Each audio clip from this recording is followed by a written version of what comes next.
Semanas agitadíssimas essas que a gente tem vivido.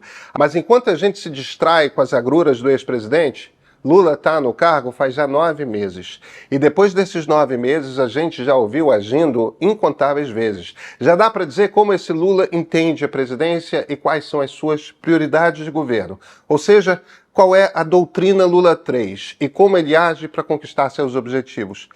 Porque política é aquela coisa, né? Fala muito, encanta diversos grupos, mas na hora de tomar decisões, ele faz o que acredita que deve fazer. Lula não é o único nisso. Qualquer político em cargo executivo tem de ser assim.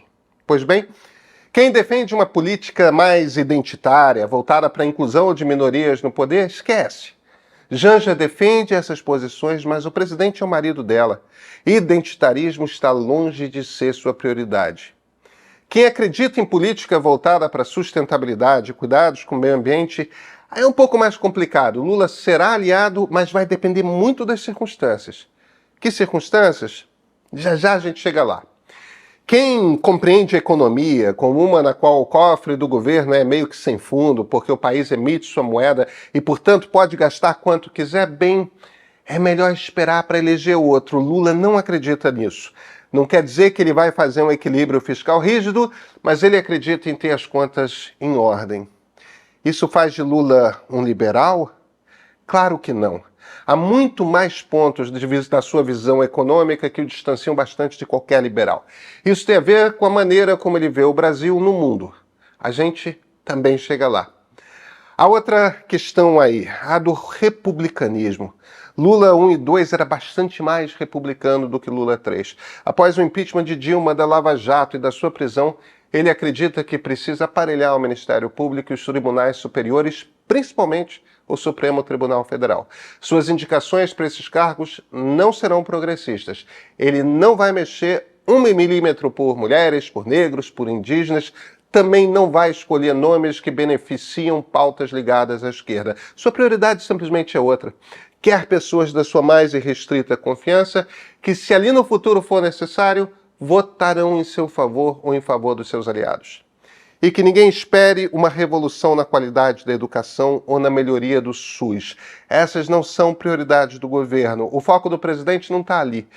O foco do presidente é econômico. Ele quer produzir crescimento do PIB. É sua prioridade 1, 2, 3, 4.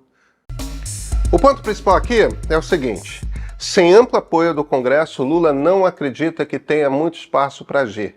Então precisa ter as suas prioridades. E aí entra a questão de gerar crescimento. Mas gerar crescimento como? Tudo se ancora na maneira como ele compreende que o mundo funciona. A gente está assistindo a uma briga de foices da esquerda nas redes sociais, né? Algumas pessoas, tradicionalmente de esquerda, estão sendo canceladas por gente tradicionalmente de esquerda. Uma turma cobra de Lula apoia pautas importantes, ora, para a esquerda. Outra turma diz que, olha, não é hora de criticar Lula. Tudo certo. Mas ambos os grupos parecem não entender bem como Lula monta o seu governo, como ele entende seu trabalho na presidência. Se entendessem, talvez se conformassem. Ou, quem sabe, caísse a ficha de que Lula não é bem quem eles imaginaram. Um bom político precisa mesmo virar um espelho. As pessoas olham e acreditam que ele corresponde aos seus valores. Isso nem sempre é verdade. Aliás, muitas vezes não é. Começa com as indicações. Existem 2 tipos de indicado para cargos no governo Lula. Um são pessoas que ele põe em lugares específicos para manter a sua base de sustentação, para agradar os conjuntos que lhe dão apoios diversos. Os outros são aqueles que ocupam cargos chaves para as políticas que Lula considera fundamentais para que o governo dê certo. O presidente pode sim gostar da turma de esquerda que luta por mulheres, negros, LGBTQIA+, e pode não gostar do centrão.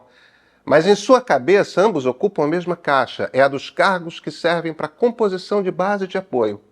Por que então é fácil tirar Ana Moser e colocar André Fufuca? A ex-ministra tem alguma razão quando sugere que sua demissão tem a ver com ser mulher.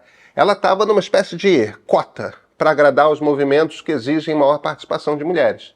Mas na hora que o Centrão apertou, Lula pôs na balança e chegou à conclusão de que não vai perder apoio das feministas, mas precisa daqueles votos na Câmara dos Deputados. O ponto-chave aqui é o seguinte: Lula é um homem de esquerda que não comprou e segue não comprando as teses dos movimentos identitários de que é preciso ampliar a participação de certos grupos no poder. Ele até faz algum movimento, mas faz para agradar quem é aliado. No momento em que precisa mais de outros aliados, muda sem dó.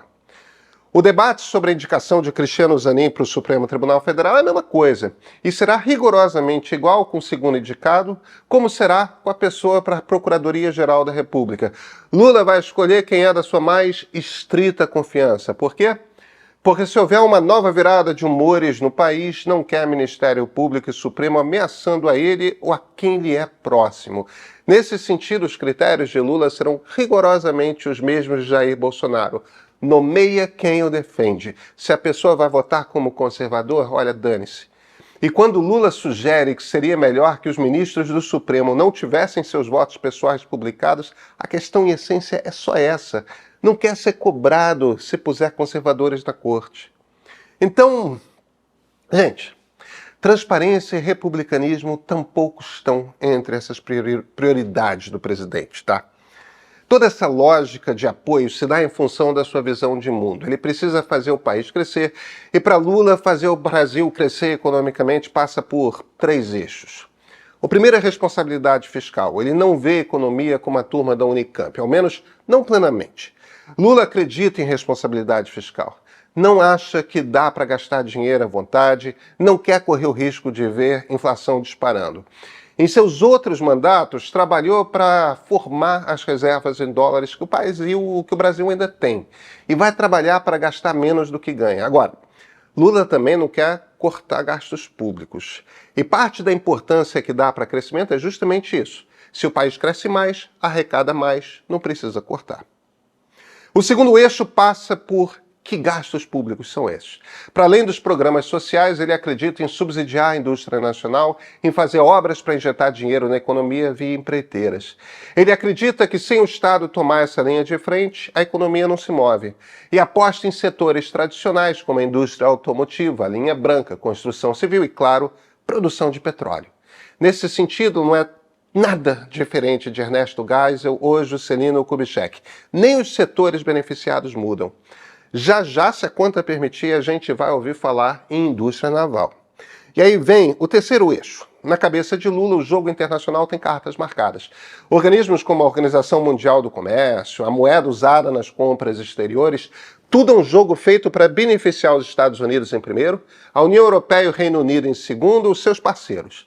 Nessa conta, quando uns enriquecem, os outros necessariamente empobrecem. Então a estratégia do Brasil tem de ser uma na qual o país se alia à Rússia, à China, à África, trabalha para fortalecer a América do Sul. É uma briga na qual tem 2 times e pronto. Que ninguém espere uma condenação de Putin. Não vai ter. Algumas ideias o presidente não compra. Uma delas que ele não compra é de que um país pode entrar no jogo internacional e vencer sem que os outros percam. Nesse ponto entra uma questão fundamental. O Brasil é fechado ao comércio internacional. Aquilo que a gente fabrica muito mal, como computadores, celulares ou carros, só entra vindo de fora se for pagando impostos muito altos. É para proteger a nossa indústria mesmo. A ideia de que limitar a entrada de computadores e celulares impede o fortalecimento de outras indústrias ou o setor de serviços, isso não lhe convence. A de que se houvesse concorrência pesada em automóveis, a indústria nacional precisaria batalhar para competir e, portanto, poderia de repente até vir a exportar mais, tampouco isso mexe com a sua imaginação. Com política ambiental é meio que a mesma coisa, sabe? Ele não enxerga a relação meio ambiente e crescimento. A indústria verde é muito nova. Tem gente dentro do Ministério da Fazenda que vê ali um potencial importante para o Brasil explorar. No Ministério do Meio Ambiente, então, não precisa nem falar.